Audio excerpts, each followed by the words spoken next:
नमस्कार, आप देख रहे हैं आज तक। मैं हूं गौरव सावंत और इस वक्त की बुलेटिन की शुरुआत हम राजधानी दिल्ली की बड़ी खबर से कर रहे हैं, जहां दिल्ली के उपराज्यपाल ने दिल्ली के मुख्य सचिव से अरविंद केजरीवाल सरकार के स्कूलों में अतिरिक्त क्लासरूम निर्माण को लेकर एक स्टेटस रिपोर्ट मांगी है।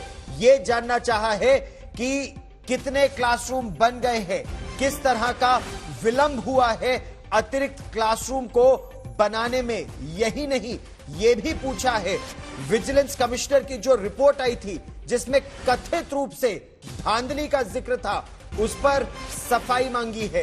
विजिलेंस कमिश्नर की जांच के बाद दिल्ली के उपराज्यपाल का बड़ा फैसला और एक और मामले पर घिरती नजर आ रही है राजधानी दिल्ली में आम आदमी पार्टी की सरकार, जहां राज्यपाल ने स्कूलों में अतिरिक्त क्लासरूम निर्माण के मामले में दिल्ली के मुख्य सचिव से एक रिपोर्ट मांगी है। हम आपको यह भी बता दें कि स्कूल शिक्षा को लेकर दिल्ली के मुख्यमंत्री अरविंद केजरीवाल और असम के मुख्यमंत्री हेमंत बिस्वा शर्मा के बीच एक दिन पहले कुछ कहासुनी भी हुई सोशल मीडिया प्लेटफॉर्म ट्विटर पर, जिस पर अरविंद केजरीवाल ने एक टिप्पणी की एक रिपोर्ट पर स्कूलों के बंद किए जाने पर असम में। उस पर असम के मुख्यमंत्री ने जबरदस्त पलटवार करते हुए कहा कि आपको सच्चाई जानने की आवश्यकता है। हेमंत बिस्वा शर्मा ने कहा कि जब से वो शिक्षा मंत्री थे, असम की सरकार ने 8,610 नए स्कूल या बनाए या उनको टेक ओवर किया। यह तो असम और दिल्ली के मुख्यमंत्री के बीच जो कहासुनी, एक तरह से नोकझोंक हुई सोशल मीडिया प्लेटफॉर्म पर, उसका जिक्र। लेकिन राजधानी दिल्ली में दिल्ली के उपराज्यपाल ने दिल्ली के मुख्य सचिव से रिपोर्ट मांगी है कि दिल्ली के स्कूलों में कितने अतिरिक्त क्लासरूम का निर्माण हुआ। जो विलंब की बात आई है, जो देरी हुई है क्लासरूम बनाने में, उसमें देरी की वजह क्या है। विजिलेंस कमिश्नर की रिपोर्ट, विजिलेंस कमिश्नर की जांच जिसमें कथित रूप से धांधली का जिक्र है, उस पर भी रिपोर्ट मांगी गई है। और सीधे सीधे क्या अब गोलियां, बंदूकें तनी हुई हैं शिक्षा मंत्री पर, जिनकी तस्वीर आप लगातार, मनीष सिसोदिया की तस्वीर आप अपने टेलीविजन स्क्रीन पर देख रहे हैं। और इस समय मिलन शर्मा मेरी सहयोगी हमारे साथ जुड़ रही है। मिलन, विस्तार से बताइए, उपराज्यपाल ने अपनी रिपोर्ट में चीफ सेक्रेटरी से क्या रिपोर्ट मांगी है और विजिलेंस कमिश्नर की रिपोर्ट में क्या क्या निकल कर आया है।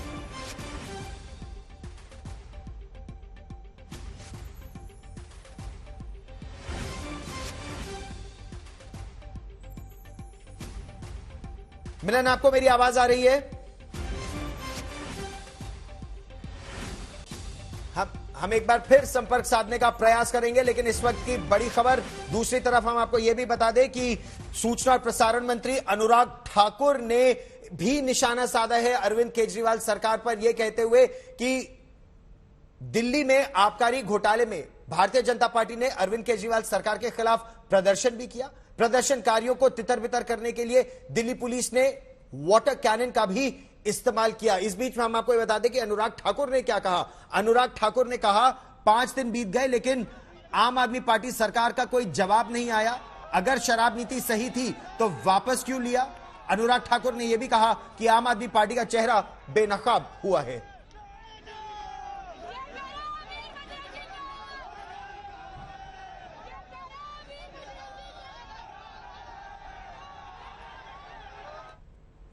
केंद्र सरकार में शिक्षा मंत्री कौन है, मुझे नहीं लगता किसी को भी पता होगा। मैं अगर आप पूछो कि उत्तर प्रदेश का शिक्षा मंत्री कौन है, किसी को नहीं पता होगा। मैं एक वो देख रहा था सोशल मीडिया पे, ये टीवी वाले कई बार बच्चों से पूछते हैं। एक बच्चे से पूछा, बेटा केंद्र का शिक्षा मंत्री कौन है? बोला मनीष सिसोदिया। उससे पूछा उत्तर प्रदेश का शिक्षा मंत्री कौन है? बोला मनीष सिसोदिया। उससे पूछा राजस्थान का शिक्षा मंत्री कौन है? बोला मैं, इस देश में एक ही शिक्षा मंत्री है और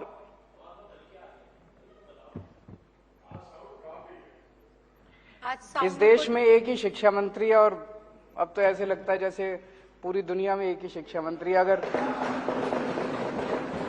अमेरिका वालों से पूछो कौन शिक्षा मंत्री, तो वो भी कह रहे हैं भाई मनीष सिसोदिया। तो ये हर भारतीय के लिए गौरव की बात थी, बहुत गर्व की बात थी, सब लोगों को बहुत अच्छा लगा।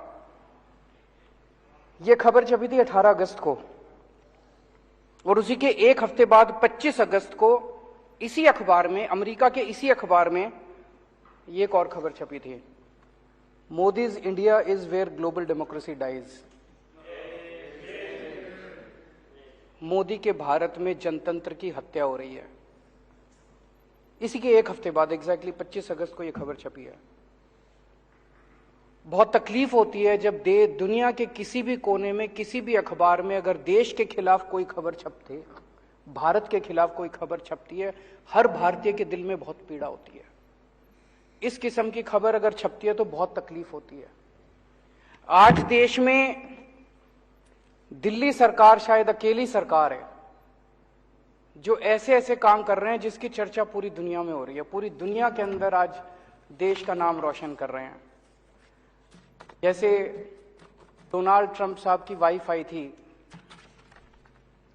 वो मिलेनिया ट्रंप, मैंने पता किया चारों तरफ से, हर जगह अपने पति के साथ, अमेरिका के राष्ट्रपति के साथ जाया करती थी, दुनिया के हर देश में। मैंने पता किया भाई कहां कहां गई, जहां वो स्कूल देखने गई, अभी तक कहीं पूरी दुनिया में कोई स्कूल देखने नहीं गई। जब दिल्ली में आई तो बोली हम दिल्ली सरकार के, आम आदमी पार्टी के स्कूल देख के आऊंगी।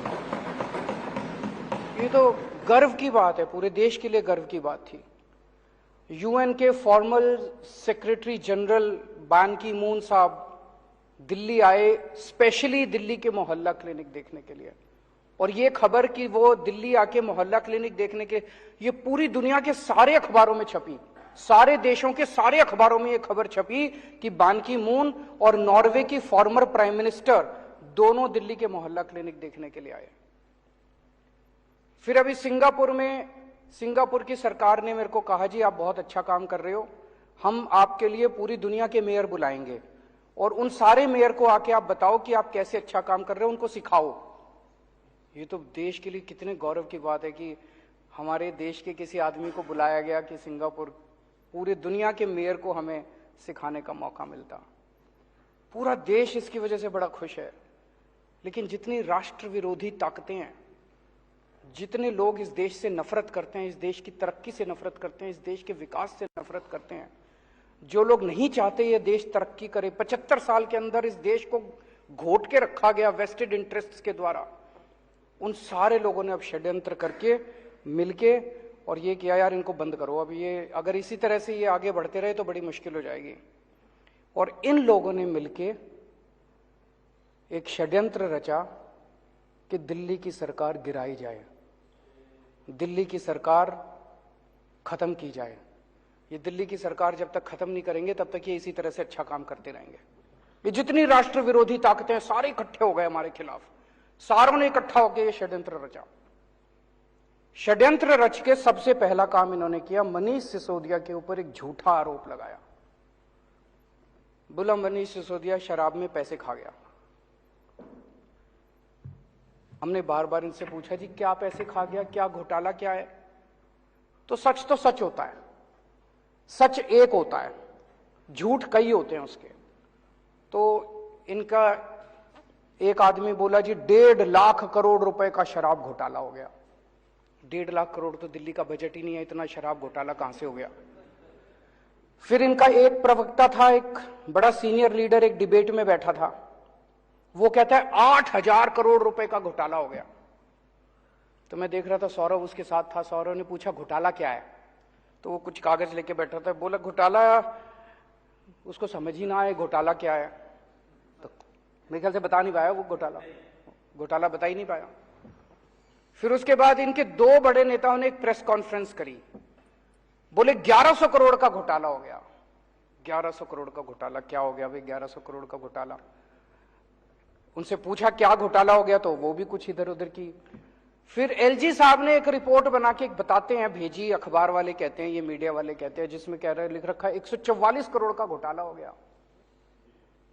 और अब सीबीआई ने जो एफआईआर करी है उसमें लिखा है 1 करोड़ का घोटाला हुआ है। और घोटाला क्या है सीबीआई की एफआईआर में? उसमें लिखा है कि एक शराब के वाले ने दूसरे शराब वाले के बैंक अकाउंट में 1 करोड़ रुपए जमा कराए। उसमें मनीष का क्या लेना देना है यार? एक शराब वाले ने दूसरे को 1 करोड़ रुपए जमा कराए बैंक अकाउंट में, कि क्या घोटाला है? घोटाला क्या है ये समझ ही नहीं रहा अभी तक। ये अभी आज है नहीं, आठों को अगर आप अगले अलग अलग कमरे में बिठा देते और एक एक से पूछते बेटा घोटाला क्या है, तो 5 को तो पता ही नहीं होता घोटाला क्या है। 3 अगर कुछ बताते तो ये कुछ बताता, ये कुछ बताता और ये कुछ बताता, क्योंकि झूठ तो अलग अलग होता है ना, सच एक होता है। सच क्या है? कोई घोटाला नहीं हुआ, सबसे ट्रांसपेरेंट पॉलिसी थी, कोई घोटाला नहीं हुआ। ये सब झूठे आरोप लगा रहे हैं। आरोप लगा के इन्होंने एफआईआर कर दी मनीष सिसोदिया के खिलाफ। अगले दिन रेड करने इनके घर पहुंच गए, 14 घंटे तक रेड करी। कितने कमरे हैं आपके यहां? 4-5 कमरे हैं। 4-5 कमरे में टॉयलेट, 2-3 टॉयलेट हैं, रसोई है। सारा छान मारा इन्होंने, सारा छान मारा इन्होंने। इतना गहन जांच करी, दीवारों यूं यूं करके देखा, खोखली तो नहीं है दीवार, इसमें तो जेवर नहीं रख रखे, इसमें जो पिक्चरों में दिखाते। फिर वो उन्होंने गद्दे भी फाड़ फाड़ के देखे, गद्दों में तो नहीं रख रखे, तकिए फाड़ फाड़ के देखे, इनके सारे कपड़े, अलमारी, फलाना सारा कर करा के शाम को निकल गए। 98 भी नहीं मिली, 54 भी नहीं मिली, अनअकाउंटेड 54 भी नहीं मिली। कोई जेवर नहीं मिले, कोई पैसा नहीं मिला, कोई जमीन जायदाद के कागज नहीं मिले, कोई इंक्रिमिनेटिंग डॉक्यूमेंट्स नहीं मिले, कुछ कोई दस्तावेज कुछ नहीं मिला। मतलब मैं पूछ रहा था इनसे कि 30-35 लोग आए थे, उनके खाने का खर्चा भी नहीं निकला रेड के अंदर, रेड का खर्चा भी नहीं निकला और वो चले गए। आज 7 दिन हो गए, 8 दिन हो गए रेड को, अभी तक कुछ पता नहीं चला भाई इनके यहाँ क्या निकला। कुछ नहीं निकला इनके यहाँ, पूरी की पूरी फर्जी रेड थी। जब रेड खत्म हो गई तो हम सोच रहे थे क्यों कर रहे हैं। अगले दिन मनीष सिसोदिया जी के पास इनका कोई आदमी संदेश भेजता है। ये लोग संदेश भेजते हैं, बोले जी ऊपर से है, ये टॉप से, वहां से संदेश ये है कि आप केजरीवाल का साथ छोड़ दो, आम आदमी पार्टी तोड़ के 2-4 एमएलए और ले आओ, हम आपको आम आदमी पार्टी की सरकार अब गिराने जा रहे हैं बहुत जल्दी। ऑपरेशन लोटस चालू है दिल्ली के अंदर, आपको हफ्ते 10 दिन के अंदर दिल्ली का मुख्यमंत्री बना देंगे। दूसरा बोले ये सारे तुम्हारे सीबीआई और ईडी के केस खत्म कर देंगे। तो इसने कहा सीबीआई ईडी के केस में तो कुछ है ही नहीं, सारा फर्जी केस है, कल तुम जांच वांच भी करके ले गए, कुछ भी नहीं मिला तुमने, मैंने कमाया नहीं, कुछ करा नहीं, तो इस केस तो तुम करते रहो, मेरे को क्या डर है। तो दिल्ली के मुख्यमंत्री अरविंद केजरीवाल बार बार ये कह रहे हैं कि घोटाला क्या है, आखिर जो आबकारी घोटाला या दिल्ली का शराब घोटाला है, असल में घोटाला है क्या, ये प्रश्न वो पूछ रहे हैं। ये भी कह रहे हैं कि मनीष सिसोदिया पर जो रेड हुई उसमें कुछ नहीं निकला। बड़ी खबर है, लगातार रहेगी नजर, लेकिन फिलहाल रुक करते हैं दूसरी बड़ी खबर जो इस समय गोवा से आ रही है। सोनाली फोगाट की मौत के मामले में आज तक को उस होटल का सीसीटीवी फुटेज मिला है। सोनाली फोगाट का सीसीटीवी फुटेज मिला है और इस फुटेज में आप ध्यान से देखिएगा इन तस्वीरों को, यह रेस्टोरेंट का फुटेज है, एक रेस्टोरेंट से, और सोनाली फोगाट की हालत बेहद खराब दिख रही है। जो आरोपी है सुधीर, वो सोनाली को पकड़कर ले जाता दिखाई दे रहा है और सोनाली इन तस्वीरों में देखिए वो किस तरह से लड़खड़ाते हुए चल रही है, चलने की हालत में पूरी तरह से नहीं इस तरह नजर आ रही है। और जो दूसरा आरोपी है सुखविंदर, आप इन तस्वीरों को ध्यान से देखिए तो दूसरा आरोपी भी नजर आता है। पुलिस का मामला कहना है कि वो यहां पर जो और प्रत्यक्षदर्शी हैं उनसे भी बात करेंगे। तो 4:27 का यह सीसीटीवी फुटेज है और इसी दिन सुबह सोनाली फोगाट की मौत हो गई थी। मेरे सहयोगी अरविंद ओझा ज्यादा जानकारी के साथ अब हमारे साथ जुड़ रहे हैं। अरविंद, विस्तार से बताइए पुलिस की प्रारंभिक जांच, पोस्टमार्टम रिपोर्ट और इस सीसीटीवी फुटेज को अगर जोड़ा जाए तो क्या तस्वीर उभर कर आ रही है? हम अरविंद से एक बार फिर संपर्क साधने का प्रयास करेंगे, लेकिन इन तस्वीरों को आप गौर से देखिए। एक रेस्टोरेंट की है ये तस्वीरें और सोनाली फोगाट आप देख सकते हैं किस हालत में उनको ले जाया जा रहा है। उन दोनों आरोपियों को फिलहाल पुलिस ने हिरासत में ले लिया है। गोवा के जो इंस्पेक्टर जनरल ऑफ पुलिस है ओमवीर सिंह बिश्नोई, उन्होंने कहा कि सोनाली फोगाट को संभवतः ऐसा उनकी जांच में अभी निकल कर आ रहा है, कोई चीज जबरदस्ती खिला दी गई थी। ये कोई ऐसा केमिकल था जिसके बाद वो इस अवस्था में आ गई। वो खुद पर काबू नहीं रख पा रही थी अपने मूवमेंट्स पर, और सुबह 4:30 बजे जब वो होश में नहीं थी तब आरोपी उन्हें टॉयलेट लेकर गए।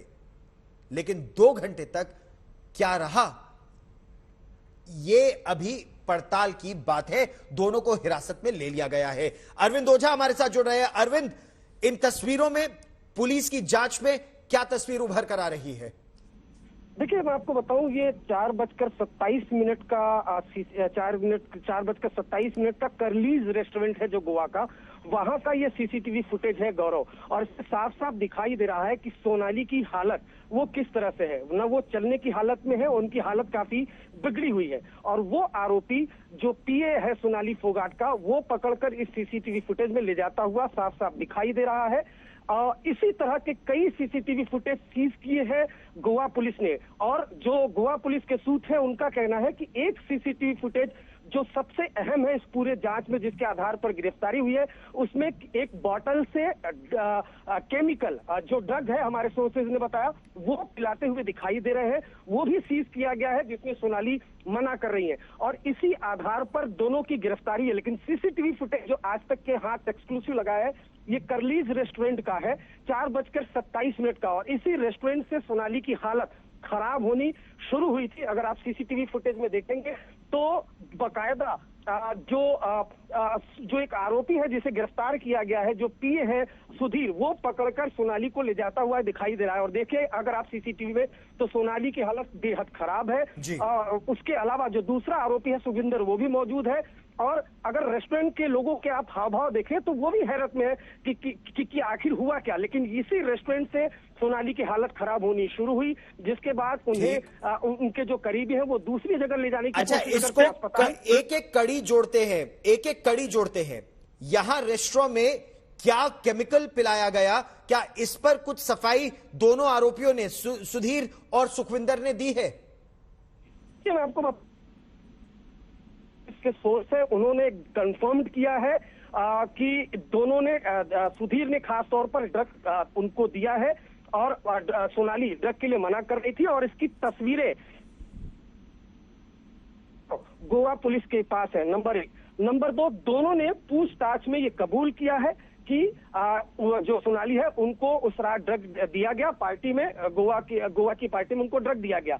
और इस रेस्टोरेंट में ड्रग की वजह से उनकी हालत काफी खराब हुई। और सीसीटीवी में वो साफ आपको दिखाई भी दे रहा होगा कि किस तरीके से सोनाली जो है वो चलने की हालत में नहीं है, जिसके बाद सुधीर उनको लेकर जाता हुआ इसमें दिखाई दे रहा है। दूसरा अक्यूज्ड भी है, काफी रेस्टोरेंट के लोग हैं। और ये 4:27 का सीसीटीवी फुटेज है अल सुबह का। और इसी के कुछ घंटों बाद जो सोनाली है वो अपने होटल में मृत पाई गई थी। तो सीसीटीवी फुटेज के आधार पर, दरअसल आपको बताऊं गौरव कि इस पूरे मामले का खुलासा हुआ कैसे। दरअसल अस्पताल से पहले गोवा पुलिस को जानकारी मिलती है कि सोनाली की मौत हो गई है। डॉक्टर कोई इंडिकेशन देते नहीं है, फाउल प्ले जाहिर नहीं करते। ऐसे में फैमिली जब आरोप लगाती है, उसके बाद हर स्पॉट का सीसीटीवी फुटेज गोवा पुलिस खंगालती है। तकरीबन 200 से ज्यादा सीसीटीवी फुटेज खंगाले गए सोनाली के हर मूवमेंट के। लेकिन 2 से 3 सीसीटीवी फुटेज ऐसे दिखे जिसके बाद गोवा पुलिस के कान खड़े हुए। खासतौर पर एक सीसीटीवी फुटेज जिसमें कुछ बॉटल से जो पिलाते हुए दिखाई दे रहे हैं, इसमें सोनाली मना कर रही है। उस फुटेज के आधार पर और जो परिवार ने आरोप लगाया था उसके आधार पर बड़ी बात आप कह रहे हैं, रहिए मेरे साथ। और इसी बीच आज तक पर हमको गोवा पुलिस को सोनाली की मौत से कुछ पहले की जो साजिश है उसके बारे में हम आपको बताते हैं, क्योंकि प्रारंभिक तौर पर साजिश नहीं दिखाई दी, लेकिन पोस्टमार्टम रिपोर्ट के बाद मुकदमा दर्ज हुआ, और वो भी 302 हत्या का। गोवा पुलिस के सामने चुनौतियां क्या क्या थी, कैसे यह जांच आगे बढ़ेगी, इन सभी सवालों पर गोवा पुलिस के डीजीपी से बात की मेरे सहयोगी पंकज उपाध्याय ने। सुनिए। तो दर्शक जानना चाहेंगे कि आखिर ये हाई प्रोफाइल केस आगे, इसकी जो जांच है ये आगे कैसे बढ़ रही है? देखिए, इसमें हमारे इंस्पेक्टर जनरल पुलिस और 2 एसपी रैंक के अधिकारी इस इन्वेस्टिगेशन को मॉनिटर कर रहे हैं ताकि किसी भी तरह का इसमें कोई कंफ्यूजन या कोई गैप्स नहीं रहने चाहिए। और इनके जो प्रिय जन थे उनकी कंप्लेंट पर इसीलिए हमने केस भी दर्ज किया ताकि उनको किसी प्रकार की उनके मन में कोई शंका नहीं रहे। और इसकी इन्वेस्टिगेशन अभी प्रोग्रेस में है और हमने जो जिन पर उन्होंने शंका जाहिर की थी उनको इन्वेस्टिगेशन ज्वाइन करने के लिए भी नोटिस दिया है और उन्होंने इसमें ज्वाइन भी किया है और इसकी इन्वेस्टिगेशन आगे प्रोग्रेस हो रही है।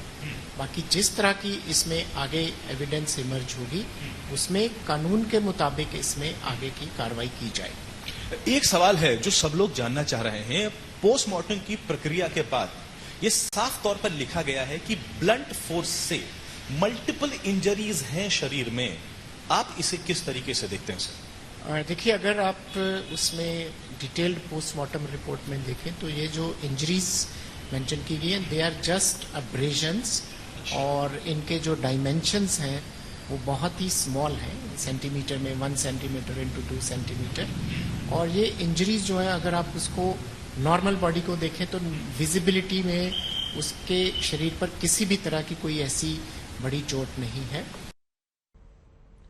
और इस वक्त की बड़ी खबर कांग्रेस पार्टी से आ रही है। पार्टी को एक के बाद एक झटका लग रहा है। गुलाम नबी आजाद ने कांग्रेस पार्टी के सभी पार्टी पदों से पहले त्यागपत्र दिया।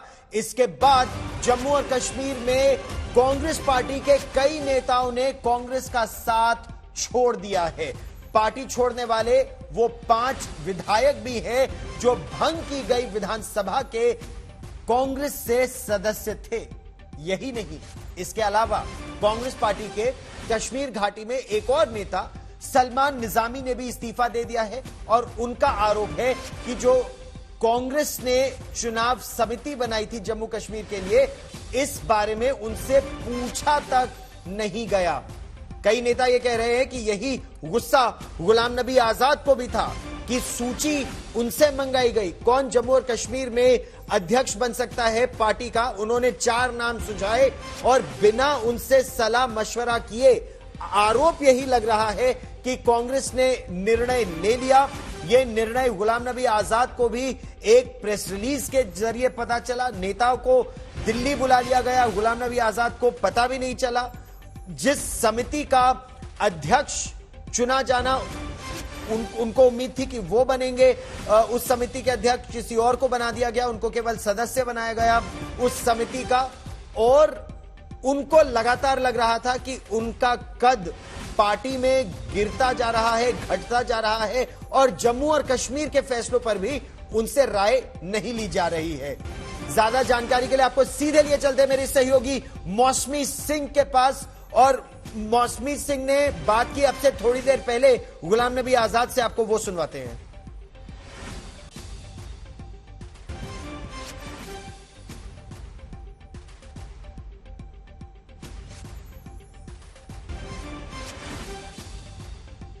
जरूर जाऊंगा, हाँ, जम्मू कश्मीर भी जाऊंगा, जम्मू भी जाऊंगा। जम्मू का अकेले क्यों जाऊं? और ये कहा जा रहा है कि आप अपनी पार्टी बनाएंगे। देखो, जम्मू कश्मीर में तो मेरा यूनिट बनेगा, दैट इज निश्चित। हाँ, बाकी नेशनल लेवल पे देखेंगे। बीजेपी में जाने की बात हो रही है तो वो क्या सही है या गलत है? वो तो हमारे एडवर्सरीज 3 साल से बता रहे हैं। हाँ, हमारे एडवर्सरीज ने तो हमको प्रेसिडेंट वाइस प्रेसिडेंट भी बना दिया था। पर ऐसा नहीं है, आप ऐसा नहीं है, कोई बीजेपी नेता ने आपको फोन नहीं किया? नहीं, वो क्यों करेंगे? I am not in BJP. Jammu Kashmir के पूर्व मुख्यमंत्री रह चुके हैं गुलाम नबी आजाद, पूर्व केंद्रीय मंत्री हैं। कांग्रेस में रहते हुए कई बड़े पद संभालने वाले गुलाम नबी आजाद ने आज कांग्रेस पार्टी के सभी पदों से इस्तीफा दे दिया।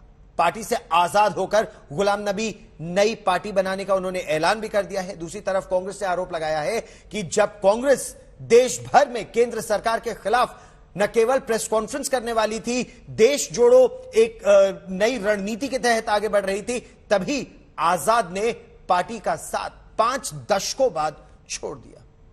दूसरे सदस्यों ने, हमारे सीनियर लीडर्स ने दूसरी पार्टी के नोटिस दिया है डिफरेंट इश्यूज पर। वो कांग्रेस के गुलाम नबी आजाद थे जिनकी राज्यसभा से विदाई के वक्त प्रधानमंत्री नरेंद्र मोदी बेहद भावुक हो गए थे। चाहे बिहार का लेकर या दूसरा मुद्दा, वो गुलाम नबी अब कांग्रेस से आजाद हो गए हैं। जम्मू कश्मीर के पूर्व मुख्यमंत्री और पूर्व केंद्रीय मंत्री ने पार्टी के अध्यक्ष सोनिया गांधी को 5 पन्नों का इस्तीफा भेजा। दुख की बात यह है, अत्यंत दुख की बात यह है कि गुलाम नबी आजाद साहब ने ऐसे समय में कांग्रेस को छोड़ने का और इस लड़ाई के अंदर साथ छोड़ने का फैसला किया है। सोनिया गांधी को भेजी 5 पन्नों की इस्तीफे वाली चिट्ठी में गुलाम नबी आजाद ने कई आरोप लगाए हैं, लेकिन सबसे बड़ा आरोप राहुल गांधी के चाटुकारों से घिरे रहने का है।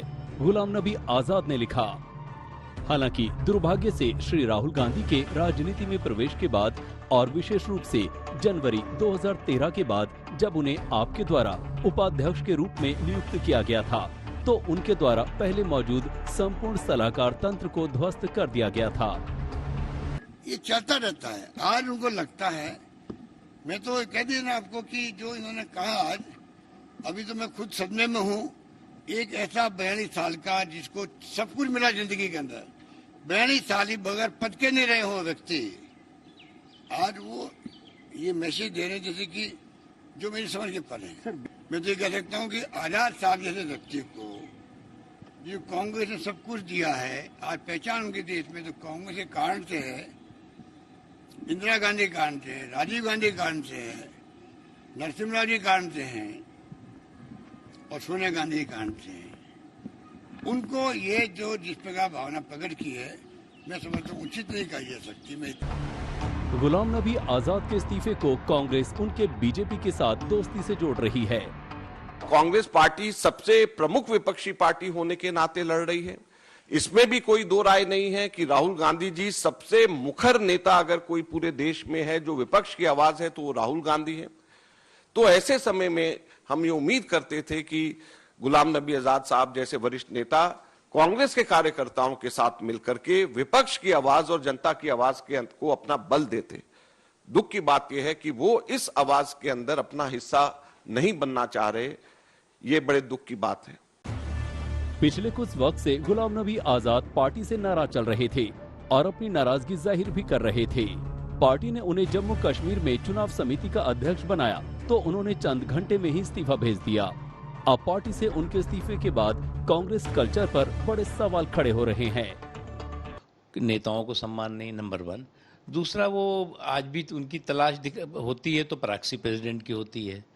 डमी प्रेसिडेंट कैसे मिल जाए उनको, ताकि जो है वो सरकार पार्टी वो चलाते रहें। आज जो भी बच्ची खुची है उनकी, और उनका डमी या प्रॉक्सी प्रेसिडेंट सामने रहे, तो वो भी कोशिश भी वही करते हैं, उससे ज्यादा आगे नहीं है। मगर पहले भी धक्का लगा है। अगर आपको याद होगा, मिसेस इंदिरा गांधी के वक्त में जब मोरारजी भाई चले गए, मोरारजी भाई बहुत कदावर लीडर थे और संघर्ष में हिंदुस्तान की आज़ादी में सबसे बड़ा रोल उनका भी है। मगर कांग्रेस मरी नहीं, कांग्रेस बढ़ती गई, चलती गई। और मैं समझता हूँ आज भी इन्हें जिन्होंने छोड़ रखा है इनको फिर से सोचना चाहिए और कांग्रेस की लीडरशिप को ये सोचना चाहिए कि इन कदावर लीडरों को कैसे वापस ला सकें। बहरहाल, कांग्रेस से आजाद होने के बाद अब गुलाम नबी क्या करेंगे? क्या होगी उनकी आगे की रणनीति? क्या वो बीजेपी में जाएंगे या फिर नई पार्टी बनाकर जम्मू कश्मीर की राजनीति को नया रास्ता दिखाएंगे? ये तमाम सवाल हैं जिनका जवाब आने वाले वक्त में ही मिल पाएगा। इस बीच सूत्रों के मुताबिक इस्तीफे के बाद गुलाम नबी आजाद ने अपने समर्थकों से कहा है कि मैं जम्मू कश्मीर आ रहा हूँ। दिल्ली से मौसमी सिंह और जितेंद्र बहादुर सिंह के साथ आज तक ब्यूरो। तो गुलाम नबी आजाद ने यह कहा कि राहुल गांधी जब से पार्टी में आए, यानी पार्टी के वाइस प्रेसिडेंट बने 2013 में, तभी से समस्याएं शुरू हो गई और जो कंसल्टेटिव प्रोसेस थी वो बंद हो गई। वो केवल चाटुकारों से घिरे रहते थे। कांग्रेस आरोप लगा रही है कि जब तक मुख्यमंत्री का पद था, केंद्रीय मंत्री का पद था, तब तक वो गुलाम रहे, अब आजाद हो गए, अब उन्हें सब ठीक लग रहा है। 50 साल बाद संघर्ष का दौर आया तो पार्टी का कर्ज उतारने की जगह वो पार्टी से ही आजाद हो गए। कांग्रेस उनके इस्तीफे को बीजेपी से उनकी करीबी जो बढ़ती जा रही है उस तौर पर देख रही है। वहीं राज्यसभा से उनकी विदाई की स्पीच की चर्चा भी एक बार फिर जोरों पर है।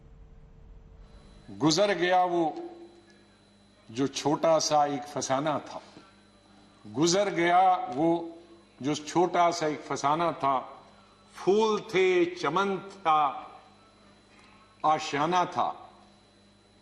गुजर गया वो जो छोटा सा एक फसाना था, फूल थे, चमन थे, था, आशियाना था।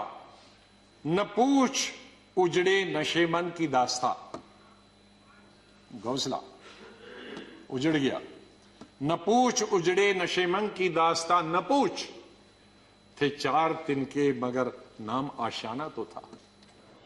गुलाम नबी आजाद ने ये शेर इस साल 9 फरवरी को राज्यसभा से अपनी विदाई के मौके पर पढ़ा था, मगर वो अपने ठिकाने और आशियाने की बात नहीं कर रहे थे। वो कश्मीर से उजड़े पंडितों को फिर से बसाने के प्रयास की बात कर रहे थे। तो मैं जब यूनिवर्सिटी का इलेक्शन लड़ता था तो हमारे कश्मीरी पंडित लड़के हों या लड़कियां, सबसे ज्यादा वोट मुझे 100% मिलते थे। मैं 99 भी नहीं कहूं। अब गुलाम नबी आजाद ने कांग्रेस का घोंसला छोड़ दिया है और ऐसे मौके पर छोड़ा है जब जम्मू कश्मीर को लेकर दिल्ली में बीजेपी का बड़ा मंथन चल रहा है। गुलाम नबी आजाद जम्मू कश्मीर के कद्दावर नेता हैं और वहां के मुख्यमंत्री भी रह चुके हैं, लेकिन जम्मू कश्मीर पर जारी मंथन से पहले आपको एक बार फिर राज्यसभा से उनकी विदाई की तरफ ले चलते हैं, क्योंकि उसका कनेक्शन कहीं न कहीं आज से जुड़ा है। तो सुनिए उस दिन प्रधानमंत्री नरेंद्र मोदी ने उनसे अपनी घनिष्ठता को लेकर क्या कहा था। ये तो संबंधों की बात हुई, लेकिन इसी भाषण में गुलाम नबी आजाद और प्रधानमंत्री मोदी एक ही मुद्दे पर भावुक हुए थे और दोनों की आंखें छलक आई थी। पहले पीएम मोदी ने उसका जिक्र किया और भावुक हुए, फिर गुलाम नबी आजाद की आंखें भी उसकी बात पर डबडबा गई थी। गुजरात के यात्री, क्योंकि जम्मू कश्मीर में जाने वाले टूरिस्ट में गुजरात बहुत बड़ा नंबर रहता है, और टेररिस्टों ने पर हमला कर दिया, करीब 8 लोग शायद मारे गए। सबसे पहले गुलाम नबी जी का मुझे फोन आया। उस रात को एयरपोर्ट से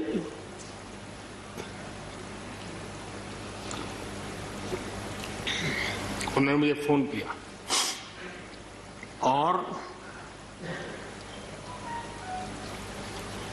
जैसे अपने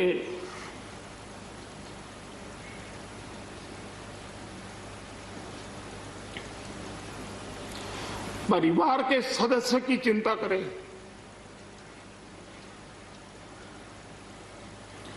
वैसी चिंता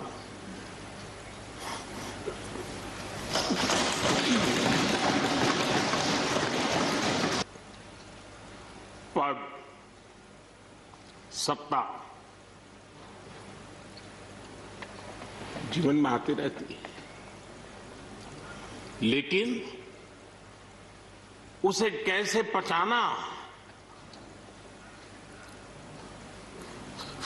वहां बस से उस पर लिखा था गुजरात की बस, उसमें हमारे तकरीबन 40-50 गुजरात के हमारे भाई बहनें टूरिस्ट, उस पे उन्होंने ग्रेनेड लगाया और मेरे ख्याल में दर्जन से ज्यादा लोग वहीं हताहत हो गए और कई जख्मी हो गए।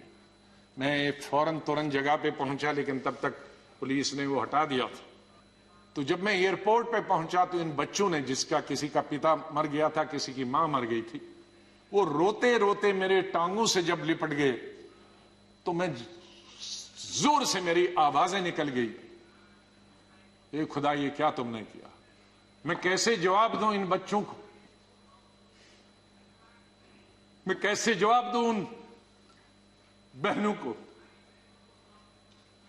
जो यहां तफरी के लिए आए थे, सैर के लिए आए थे, और आज मैं लाशें लेकर इनके हवाले कर रहा हूं उनके माता पिता की। गुलाम नबी आजाद ने अपनी स्पीच में जम्मू कश्मीर को लेकर कहा था कि काश किसी दिन वहां से आतंकवाद खत्म हो जाए। इस वक्त जम्मू कश्मीर में राज्यपाल का शासन है। वोटर लिस्ट अपडेट होने का काम शुरू हो गया है। केंद्र सरकार चुनाव कराना चाहती है ताकि लोकतंत्र फिर से बहाल हो जाए। आज जब गुलाम नबी आजाद ने कांग्रेस से इस्तीफा दिया, तब दिल्ली में जम्मू कश्मीर बीजेपी के तमाम बड़े नेता बैठक कर रहे हैं। सूबे के बीजेपी अध्यक्ष रविंद्र रैना, केंद्रीय मंत्री जितेंद्र सिंह, पूर्व डिप्टी सीएम निर्मल सिंह और कविंद्र गुप्ता दिल्ली में हैं और मुलाकातों का दौर जारी है। चर्चा का मुख्य मुद्दा सुरक्षा के हालातों के अलावा चुनावों का भी है। एक तरफ जहां गुलाम नबी के इस्तीफे की टाइमिंग चौंका रही है, वहीं उन्होंने अपने समर्थकों से ये भी कहा है कि वो जम्मू कश्मीर आ रहे हैं। दिल ना उम्मीद तो नहीं, नाकाम ही तो है। दिल ना उम्मीद तो नहीं, नाकाम ही तो है। लंबी है गम की शाम, शाम ही तो है। कितनी लंबी होगी? सवेरा तो आई, विंटर में जरा लंबी होती है, तो लंबी है गम की शाम, मगर शाम ही तो है। सवेरा तो फिर आ जाएगा। जो भी हो, लेकिन बीजेपी का रुख कांग्रेस को लेकर सख्त और उन्हें लेकर नरम है। कांग्रेस पार्टी में दिखावा और छलावा बहुत ज्यादा है। इससे एक बात प्रमाणित होती है कि कांग्रेस पार्टी सिर्फ एक खानदान की पार्टी है। 2023 में जम्मू कश्मीर में जहां चुनाव होने हैं, वहीं उससे पहले गुलाम नबी ने इस्तीफे से कांग्रेस को एक और बड़ा झटका दे दिया है। इससे पहले उन्होंने जम्मू कश्मीर में कांग्रेस की कैंपेन कमेटी के चेयरमैन पद से इस्तीफा दे दिया था। ये फैसला उन्होंने विकार रसूल वानी को प्रदेश अध्यक्ष बनाने के 1 घंटे बाद ही ले लिया था।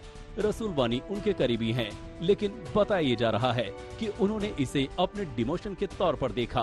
बहरहाल अब नजर आजाद के अगले कदम की ओर है कि वो कहां का रुख करते हैं। नहीं आएगी, मैं आप लोगों से बोलूं, नहीं आएगी याद तो बरसों नहीं आएगी, मगर जब याद आओगे तो बहुत याद आओगे। दिल्ली में मौसमी सिंह के साथ आज तक ब्यूरो।